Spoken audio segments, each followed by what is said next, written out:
ప్రేక్షకులారా, ఈ వీడియో పూర్తిగా చూసి నచ్చితే తప్పకుండా లైక్ చేయండి, షేర్ చేయండి. అనగనగా ఒక ఊరిలో అవ్వ తాత నివసిస్తూ ఉండేవాళ్ళు. అంతటి ముసలితనంలో కూడా ఎవ్వరిపైన ఆధారపడకుండా వాళ్లకు ఉన్న చిన్న భూమిలోనే 4 గింజలు పండించుకుని తినేవాళ్ళు. ఏమయ్యా, గింజలు నిండుకున్నాయి, మళ్ళీ పంట వచ్చే వరకు అవే సర్దుకోవాలి. అందుకని ఈరోజు గంజి కాసేస్తా. చెరువుకన్ని గంజి తాగి సరిపెట్టుకుందాం. అట్టాగేలే, దానిలోకి నంచుకోవడానికి నిమ్మదబ్బ ఉంటే చూసి పెట్టు. సరే సరే సరే అయ్యా. సూర్యుడు నడినెత్తికి రాకముందే ఇంటికి చేరుకో. అట్నే.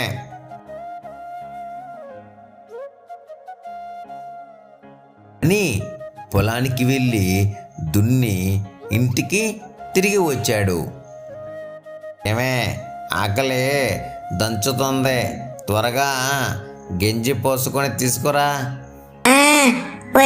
వచ్చే. అమ్మా, ఆకలిగా ఉంది, ఏమైనా తినడానికి ఇస్తారా?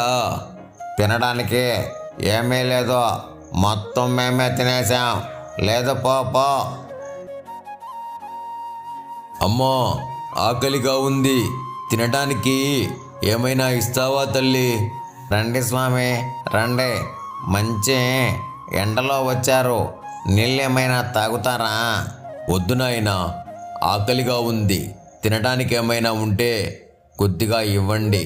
స్వామి, మీరు గంజి తాగలేరు, మేము గంజి తాగి కడుపు నింపుకుంటున్నాం స్వామి. మీరు ఏమి తింటే అదే నాకు ఇవ్వండి అని ఆ స్వామీజీ ఆ గంజి తాగేశాడు. అవును నాయనా, నేను మీ భాగంలో సగం గంజి తాగేశానుగా, మరి మీకు? ఏముంది స్వామి, ఒక గుక్కెడు నీళ్లు తాగుతా, సరిపోయే, కడుపు చల్లబడుతుంది. అయినా మాకు ఇదేమన్నా కొత్త స్వామి? ఏమీ తినడానికి లేనప్పుడు ఇలాగే చేస్తాం స్వామి. అవునా, సరే, మీరు గంజి కాచుకోవడానికి ఉపయోగించే ఆ కుండను ఇలా తీసుకురండి. ఇదిగో స్వామి. ఆవాహయామి అక్షయ పాత్ర సమర్పయామి, ఆవాహయామి అక్షయ పాత్రం సమర్పయామి. ఈ రోజు నుండి మీరు ఏం బాధపడవలసిన అవసరం లేదు.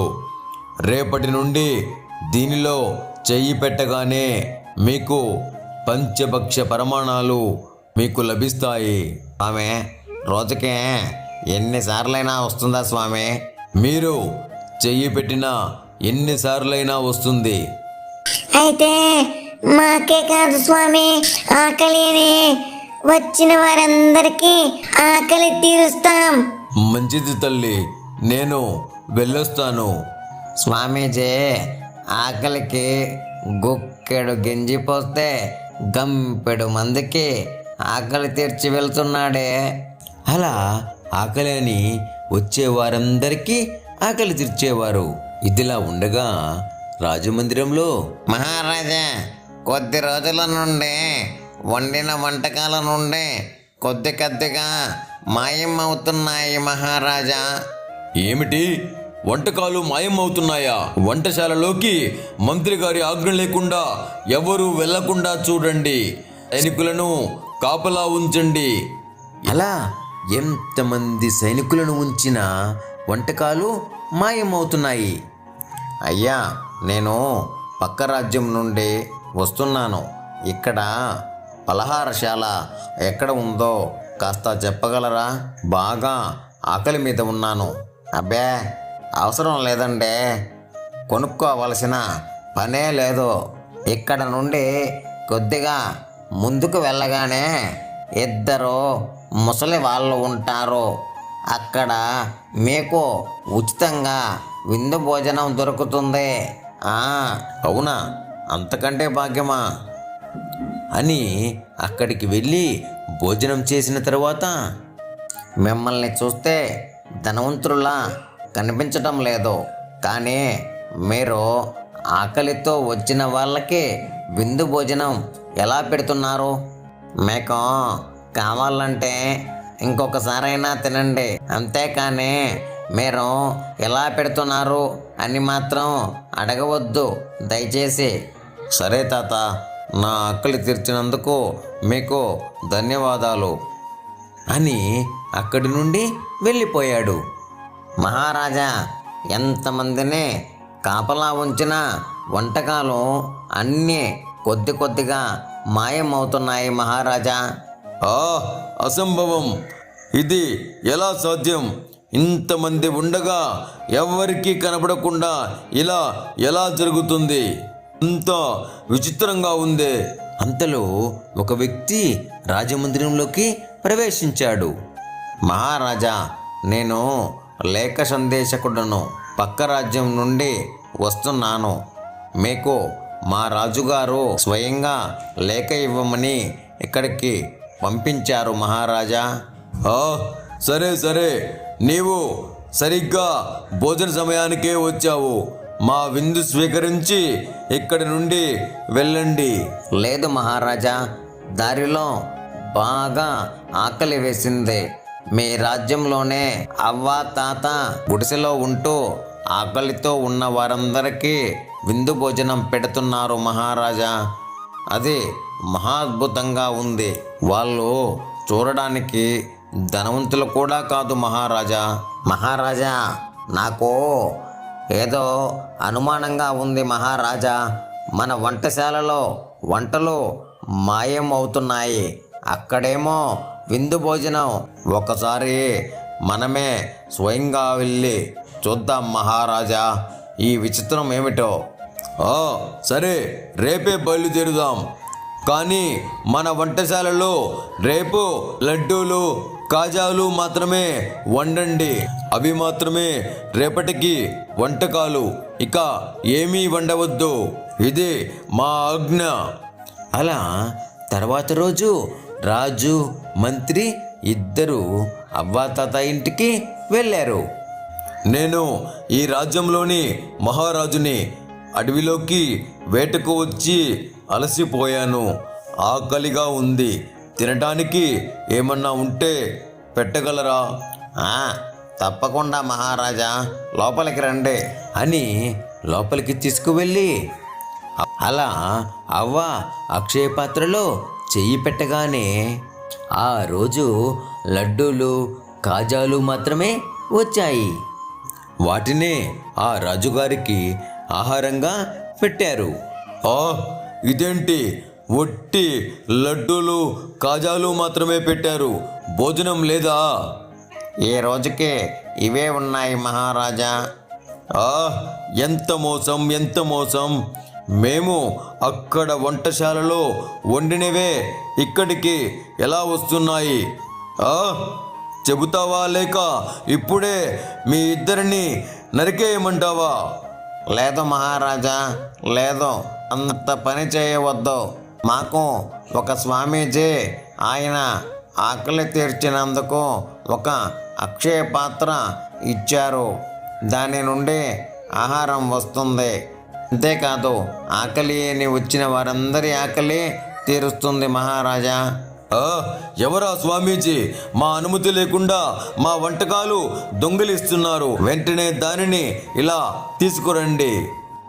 అలా తీసుకురాగానే ఆ రాజు దానిని పగలగొట్టేశాడు.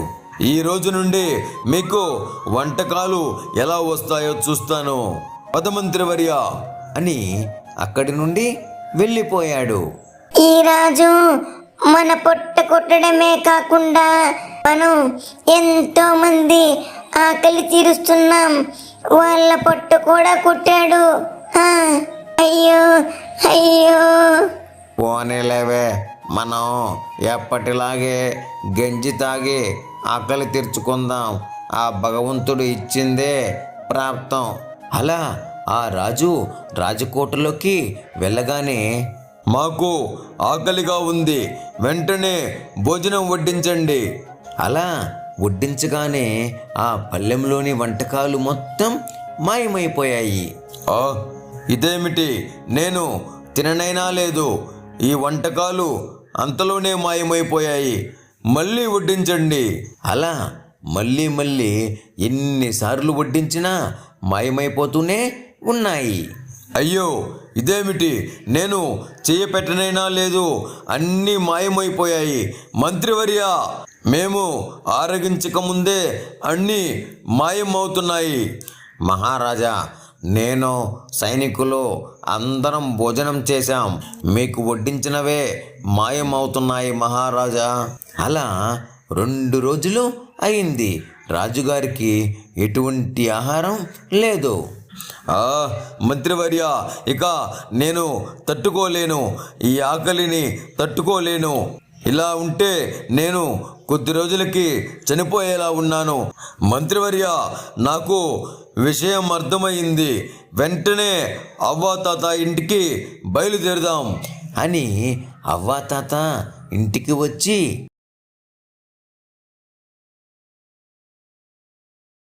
తాత, అవ్వ, నన్ను క్షమించండి, నేను పెద్ద తప్పు చేశాను. నేను 2 రోజుల నుండి ఏమీ తినడం లేదు, ఆకలిగా ఉంది. మీ ఇంట్లో మీరు తినేదేమైనా ఉంటే నాకు కొద్దిగా ఇవ్వండి. మహారాజా, మేము గంజి తాగి కడుపు నింపుకుంటాం, కాబట్టి మా దగ్గర గంజి మాత్రమే ఉంది మహారాజా. నాకు వెంటనే అదే ఇవ్వండి, నేను ఆకలిని తట్టుకోలేకపోతున్నాను. నేను ఇంకొద్దిసేపు ఇలానే ఉంటే చనిపోయేలా ఉన్నాను. అలా ఆ తాత ఆ గంజి తీసుకుని రాగానే ఆ గంజిని ఆ రాజు తాగేశాడు. ఆ గంజి మాత్రం మాయం కాలేదు. అబ్బా, ఆకలి తీరింది, ఈ గంజి అమృతంలా ఉంది. తాత, నేను చేసిన తప్పుకి ప్రాయశ్చిత్తంగా ఈ రోజు నుండి రాజభవనంలో వండిన వంటకాలు ఎంతమందికి అవసరమైతే అంతమందికి పంపిస్తాం, కానీ నాకు మాత్రం ఈ రోజు నుండి ఈ గంజినే ఆహారంగా నాకు పంపించండి. అలా రాజు బ్రతికినన్ని రోజులు ఆ గంజినే ఆహారంగా తీసుకునేవారు. మీకు ఈ వీడియో నచ్చినట్లయితే తప్పకుండా లైక్ చేయండి, షేర్ చేయండి, సబ్స్క్రైబ్ చేయండి.